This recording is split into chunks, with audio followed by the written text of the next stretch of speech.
Bago natin simulan ang part 17, muli po akong humihingi ng taos-pusong pasasalamat sa walang sawang pagsuporta sa ating YouTube channel, at sa mga nagustuhan ng ating video huwag niyong kalimutan na mag-subscribe at pindutin ang notification bell upang updated kayo sa mga susunod pang mga video natin. Maraming salamat po. Maraming salamat po Idol Mark sa maagang pamasko sa ating YouTube channel at taos-puso po akong humihingi ng pasasalamat sa inyong lahat. Maraming salamat po Idol Mario Chavenya sa maagang pamasko sa ating YouTube channel at taos-puso po akong humihingi ng pasasalamat sa inyong lahat. Maraming salamat po ulit. Naalala niya ang imahe ng lalaki at naisip, Joyu, ang liit ng mundo, hindi ba? Tanong ni Chin, hindi ba siya si Sean? Siya ba ay kaklase mo ulit? Tanong ni Yu, kilala ba niya siya? Ang ating bida ay tumawa at nagtanong, sino ba ito? Siya pala ang ex ni Chin Shu, kasama ang bago niyang kasintahan. Nahanap pa nila siya ng mas mabilis kaysa sa inaasahan. Kinagat ni Yu ang kanyang labi sa galit at naisip na nakakakilabot. Masama na ang pakiramdam niya dahil ibinaba ni Chiron ang kanyang autoridad bilang leader, at ngayon ito pa. Nagsabi si Sharon ng kung ano-ano na hindi niya gusto. Lumapit siya, at sinabi ni Chino, Kuya Yu. Kinipigilan ang sarili, inilakad ni Yu ang kanyang kamao ng mahigpit. Sinabi niya na ininsulto siya ni Sharon nang bugbugin nito ang isa sa kanyang mga tao, kaya ngayon ay tuturuan niya ito ng leksyon. Tumigil siya saglit, nag-isip, at sinabi, parang nakita ko na siya dati. Isang sigaw ang narinig, pigilan niyo sila. Napakunot ang noo ni Joey at sinabi, ito ang kanilang labanan. Ang mga tagalabas ay kailangang umalis sa silid. Inabot niyo ang mukha ni Sharon at nagtanong, nagkakagusto ka ba sa kanya o ano? Hinawakan ng ating bida ang kamay niyo at sinabi, ang pakikipaglaban ng walang saysay ay nakakabagot. Siguro mas magiging kawili-wili kung magpustahan tayo. Sinabi ni Yu na tataya siya ng 1,000 kredito. Kung manalo siya, sila ang magiging kanya. Ngunit kung matalo siya, kailangan niyang magbigay ng parehong halaga at lumuhod at dilaan ang sapatos nito. Paano siya uurong? Tumugon si Sharon, parang hindi pa rin sapat. Dapat magdagdag pa ng 1 zero. Tanong ni Chino, mayroon ka bang 10,000 kredito? Base sa kalagayan ng pamilya mo, parang wala ka niyan. Pinakita ng ating bida ang screen ng kanyang telepono at sumagot, pera lang naman yan. Naisip ni Yu, pero hindi maliit ang halagang iyon. Bukod pa rito, kaya kung talunin siya ng madali. Pagkaraan ng ilang sandali, lumipat sila sa ring, at may nagtanong, sira na ba ang telepono mo, Joyu? Ito ang champion sa antas ng lungsod. Hindi lang niya tinangka si Lai Fam, kundi ginawa pa niyang baliw si Joyu. Siguradong yari na siya. Sinimulan ni Yu na ipakita ang kanyang mga biceps at ngumisi. Sinabi ni Chino, gaano nakalakas ang isang tao na hindi kailanman nagsanay ng martial arts sa buong buhay niya. Isa siyang hanggal na nagdala ng kutsilyo sa bar ilan. Hindi ito isang laban. Ayon sa malupit na batas ng mundong ito, ang pagiging mahina ay isang nakakamatay na pagkakamali. Siguradong pagbabayaran ni Sharon ang kanyang kawalang galang, sabi ni Hai habang nakatikom ang kanyang mga kamao. Sinabi niya, Sharon, binaluktot mo ang kanyang leeg at nagtanong, ano ang tinitingnan niya? Pinagsisisihan na ba niya ito? Naisip ng ating bida, ang kanyang kamalayan ay nagmula sa hinaharap kung saan naranasan niya ang hindi mabilang na napakarealistiko at matitinding laban sa God Realm. Malaki ang na-improve ng kanyang karanasan at teknik sa labanan. Dapat ay maraming hakbang siyang nauuna kumpara sa mga mandirigma sa totoong mundo. Ang tanging problema ay maaaring manggaling sa pisikal na katawan na hindi kailanman nasanay. Baka dahil dito, hindi niya maipapakita ang kanyang buong lakas. Maaari itong ihambing sa limitasyon ng antas sa mga laro. Kahit magaling ang kontrol, magiging walang silbi ito kung hindi sapat ang pinsalang maibibigay. Inisip ni Xiong na tamaan ang katawan ni Yu gamit ang antas 1. Naisip niya, ngunit iba ang mga laro sa realidad. Maraming bahagi ng katawan ng tao ang hindi maaaring sanayin gaano man kahirap ang kanilang subukan. Una, ang mga mata. Kung masira ito, magdudulot ito ng pagkabulag na magreresulta sa mabilis na pagkawala ng kakayahan sa labanan. Pangalawa, ang sentido. Ang isang suntok dito ay maaaring magdulot ng concussion, intracranial hematoma, at pinsala sa eardrum, na hahantong sa pagkawala ng balanse. Pangatlo, ang lalamunan. Ang malakas na presyon sa trachea ay nagdudulot ng iritasyon sa vagus at phrenic nerves, na magreresulta sa hirap sa paghinga at matinding ubo, na maaaring mauwi sa pagkasakal. Pang-apat, ang mga bayag. Kung tamaan ito, magdudulot ito ng matinding sakit at mabilis na mawawala ng kakayahan ang kalaban. Ang mga bahaging ito ay hindi naaapektuhan ng antas o pagsasanay ng isang tao, at maaaring gamitin upang magdulot ng tunay na pinsala. Kahit kulang siya sa pisikal na lakas, maraming paraan para tapusin agad ang laban na ito. Ngumiti ang ating bida, na lalong ikinagalit ni Yu. Sumigaw siya, nakakagalit. Paano niya ako minamaliit? Itinaas niya ang kamao at sinubukang umatake. Tiningnan siya ni Sharon, pagkatapos ay itinikom ang kanyang kamao at tinamaan siya sa leeg. Naisip niya, ang isang suntok sa lalamunan ay nagpapinsala agad sa larynx ng kalaban, nagpapahirap sa paghinga, at nagdudulot ng estado na malapit sa pagkasakal. Ang kalaban ay hindi makakilos at, habang walang kalaban-laban, hinawakan ni Yu ang kanyang leeg at nagsimulang huminga ng malalim.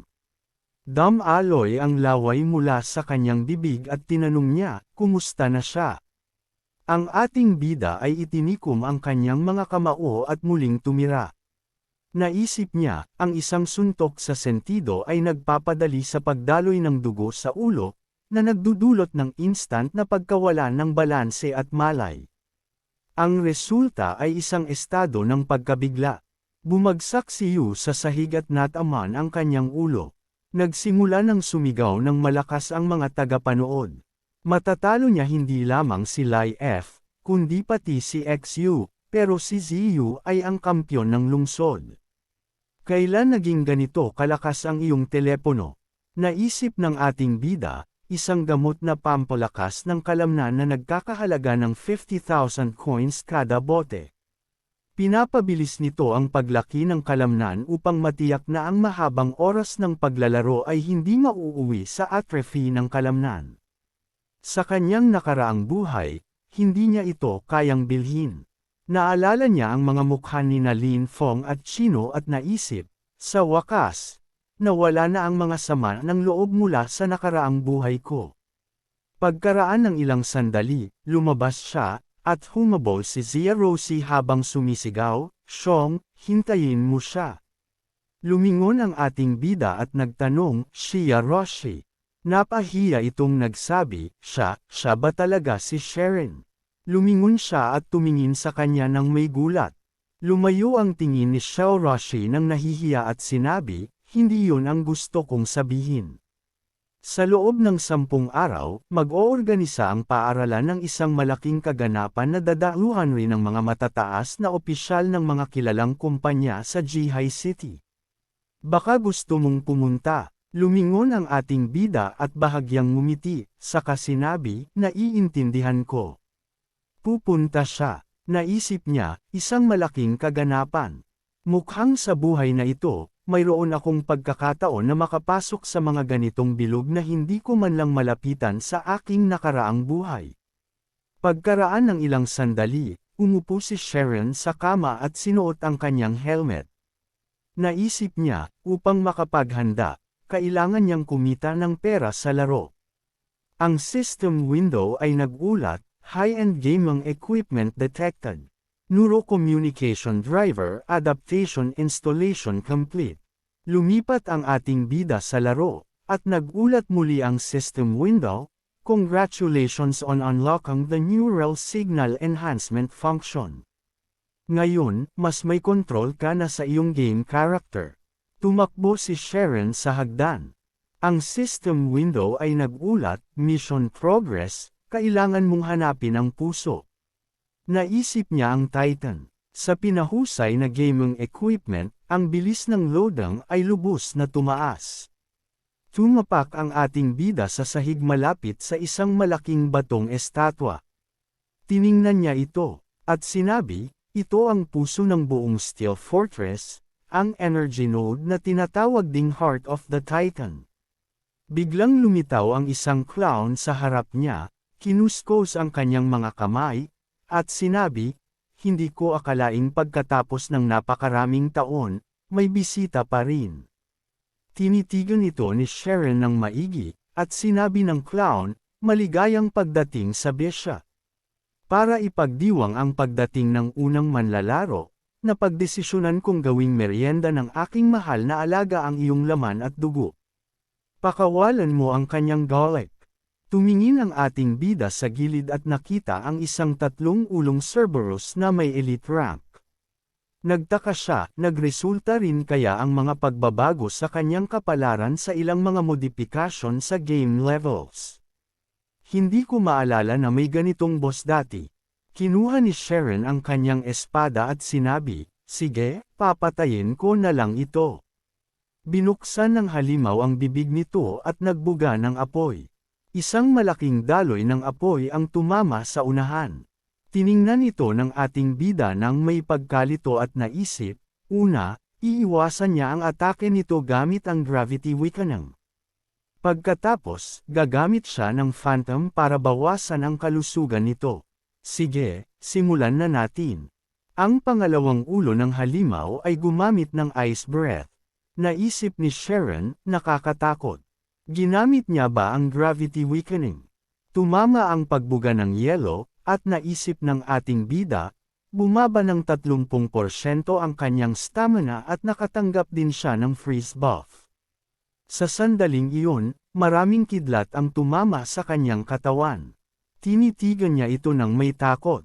Naka-fold ang mga braso ng clown at tumawa ng malakas, hindi ko makapaniwala na buhay ka pa. Talagang parang ipis ka. Isinaksak ni Sharon ang kanyang espada sa sahig at yumuko. Kumunat ang kanyang noo at naisip, ang mga ulong ito ay hindi lamang nagtutulungan, kundi gumagamit din ng malawakang spells ng iba't ibang elemento. Kung nagamit ko ang protective blade sa tamang oras, abo na lang ang natira sa akin. Talagang malakas ang 3 ulong Cerberus na ito. Ngumiti ang clown, itinuro ang kanyang daliri sa unahan, at nagtanong, naligtas mo ang sarili mo mula sa kamatayan gamit ang tulong ng mga blades na ito, tama ba? Sila ang hadlang, sinabi ng clown, na nag-alok na tulungan siyang tanggalin ito. Isang high-rank ang dispel, sigaw niya. Dispel, iniulat ng system window, ang protective blades ay na-dispel. Ang skill na ito ay hindi magagamit sa buong laban.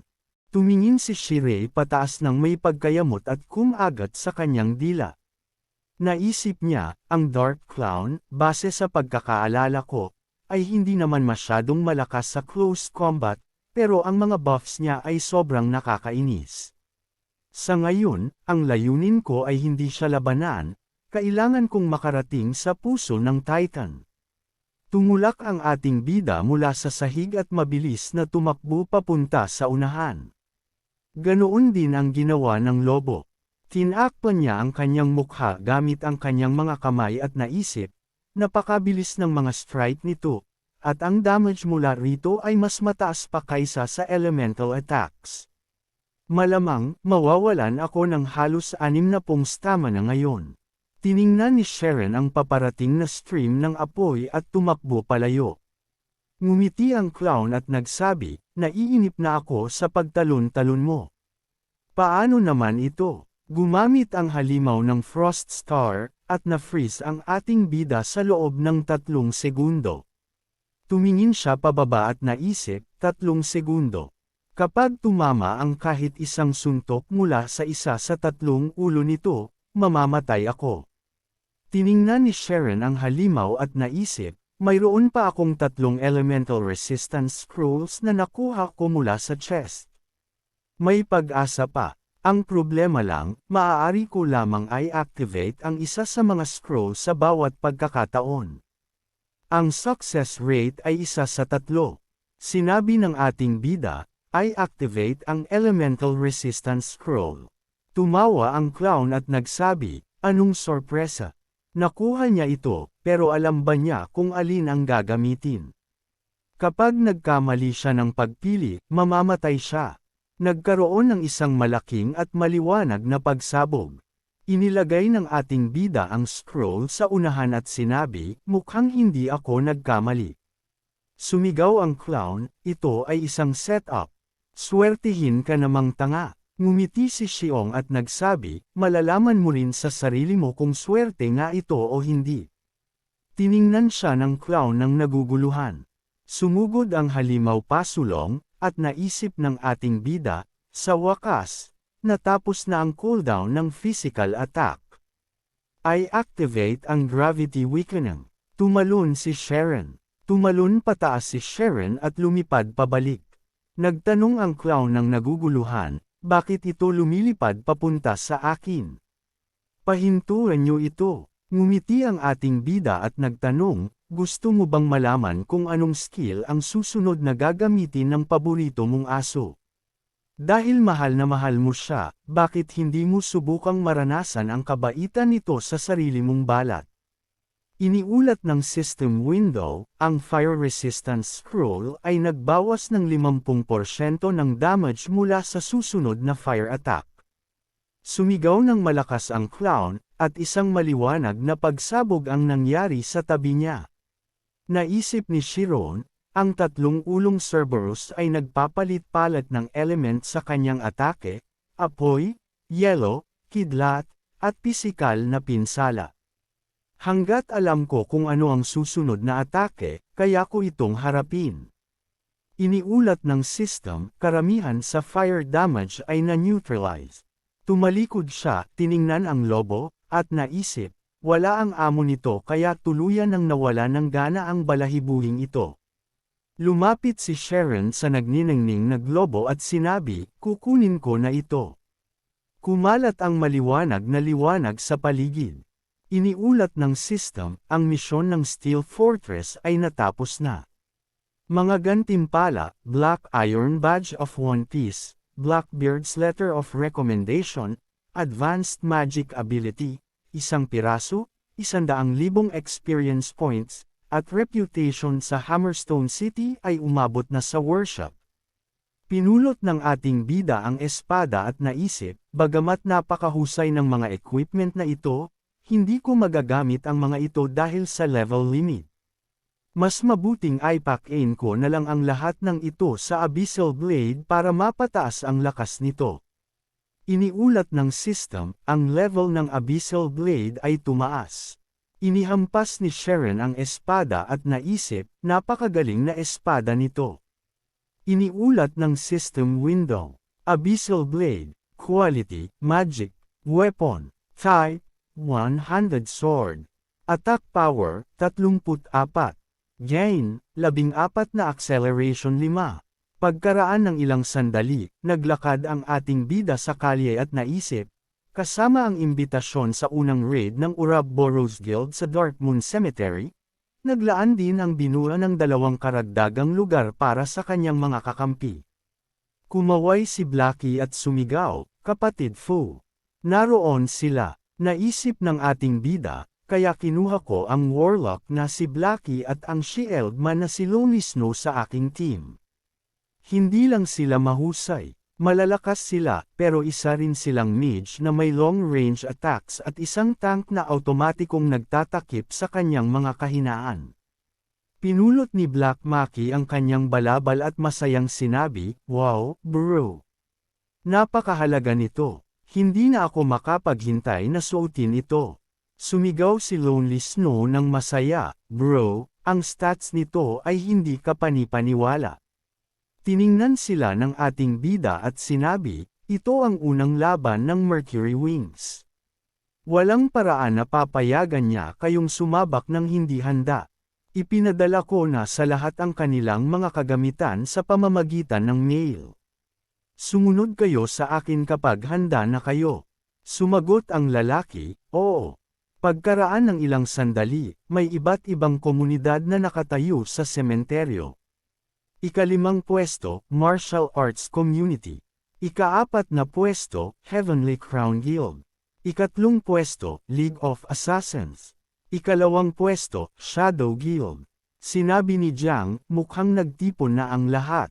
At sa wakas, unang pwesto, Ouroboros Guild. Sinabi ni Chinua, hindi pa, hinihintay pa nila ang iba. Sinabi ng lalaki, ang mga leader ng nangungunang 5 guild ay narito. Napakabihirang tanawin nito, at ang kanilang mga kagamitan ang pinakamagagaling. Tumingin-tingin ang knight at nagtanong, bakit hindi pa nila sinisimulan ang misyon? Mukhang may hinihintay pa sila. Tinanong ni Chinguo, hindi pa ba siya dumarating? Tumawa si Yuer at sumagot, malamang, natatakot lang siya sa kahihiyan, iyon lang. Sa sandaling iyon, isang portal ang lumitaw sa likod niya, at nagtanong ang mga manlalaro ng naguguluhan, sila ba ang hinihintay nila? Ito ang Shi. Ang mga lalaki ay nakatayo sa harap ng guild sa ika-2 pwesto. Lumapit si Tiger kay Jiang at sinabi, kapatid na Jiang, ito ang bata na pumatay sa mga kasama natin. Tumingin siya sa harapan at naisip, si Shuan, mula sa Mercury Wings Guild. Napakunot si Tiger at sinabi, kapatid na Jiang, dahil sa kawalang galang niya sa boss, hindi natin siya maaaring palampasin ng walang parusa. Iwinagayway ni Jiang ang kanyang kamay at nang iinis na sinabi, Tiger, huwag dungisan ang reputasyon ng guild. Ang misyon natin ay linisin ang Dark Moon Cemetery muna. Tumalikod siya at naisip, tungkol kay Cheyenne, personal kong hahanapan ng paraan para harapin siya. Napakunot ang ating bida at naisip, sa nakaraang buhay ko, isa akong bahagi ng. Ang Shadow Guild Squad ang kinabibilangan niya dati, pero ngayon sila ay mga karibal. Sinabi ni Chin Shira, lahat ay nakapwesto na. Ang Boros Guild ang mangguna sa misyon ng grupong ito.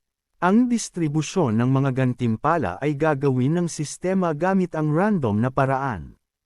Sinabi ni Xiong, iba ito sa napag-usapan natin. Gusto ko ng prioridad sa pagpili ng mga disenyo. Ngumiti si Yuer at sinabi, noon ay mataas ang tingin ni Gentle Snow sa'yo. Ngunit ngayon, na-upgrade na ang aming kagamitan kaya kakayanin na namin ang Dark Moon Cemetery kahit wala kayo. Masungit na sinabi ng babae, tama iyon. Dapat nga kayong magpasalamat na handa pa silang ibahagi ang mga gantimpala sa mga palaboy na tulad nila. Tumingin si Chingy sa gilid gamit ang kanyang paningin at sinabi, patawad, Sharon, pero hindi ko matatanggap ang mga kondisyon na napag-usapan natin dati. Kailangan kong isaalang-alang ang interes ng aking guild. Tinakpan ni Blackie ang kanyang bibig at nagtanong, Boss, paano nagagawang baliwalain? Nang isang malaking guild ang kanilang mga salita. Iwinagayway ng ating bida ang kanyang mga kamay at sinabi, O sige, gawin na lang natin ang gusto nila. Hayaan ang random na magdesisyon.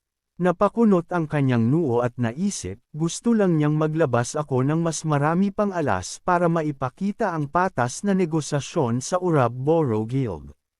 Si Chinguwa ay kilala sa pagiging mahigpit. Itinaas ni Chinguwa ang kanyang kamao at sumigaw, dapat gawin ng Ouroboros Guild ang kanilang makakaya upang malinis ang dungeon na ito ng una. Pagkaraan ng ilang sandali, pumasok na ang mga lalaki sa sementeryo. Lumingon si Lonely Snow at nagsabi, Boss, ang tagal na nilang naglalakad pero wala pa ring katapusan. Sumagot ang ating bida, taas lang ang ulo, malapit na tayo. Ngumisi si Yuer at nagtanong, kaya ngayon naiintindihan na niya na ang kakayahan sa pamumuno ni Gentle Snow ay walang katulad, tama ba? Naisip ni Sharon, tama iyon. Ang kanyang situational awareness, koordinasyon, at distribusyon ay walang kapantay. Bukod pa rito, salamat sa kanya, ligtas na nakakaiwas ang buong grupo sa malalakas na halimaw tulad ng kobolds. Sa ngayon, wala pang nasugatan o namatay.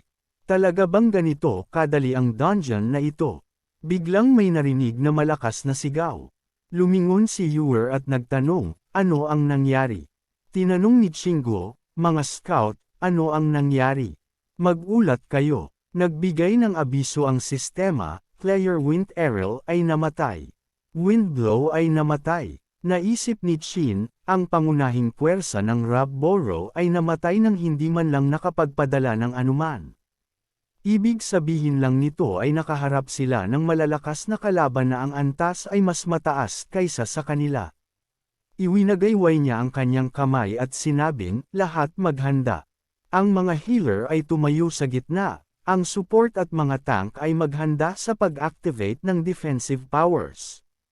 Kailangan nating mag-focus sa laban. Sumagot ang lahat, naiintindihan. Napasimangot ang ating bida at sumigaw, may paparating. Lumingon si Chino upang tingnan siya at nakita ang isang malaking anino sa langit. Takot na nagtanong ang lalaki, ano iyon?